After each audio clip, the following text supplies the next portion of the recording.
आणि सुटला शीतळनगर निमसोडकरांच्या महाराष्ट्र केसरी मैदानातला फायनलचा फेरा कोण पटकावणार आजच्या या मैदानातला महाराष्ट्र केसरीचा किताब अतिशय सुंदर आणि निर्विवाद वर्चस्व मल्हार आणि खोटकरांच्या सर्जाचं ज्यानं परवाच कदमवाडीकरांचं मैदान गाजवलं त्याही मैदानातला 1 नंबरचा बहुमान आपल्या नावावरती केला आणि याही मैदानाचा 1 नंबरचा बहुमान आपल्या नावावरती केला असा जोर पळाला.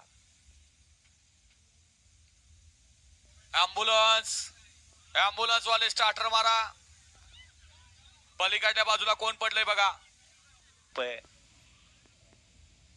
असा समाजसेवक नगरसेवक संतोष तोडकर ठाणे.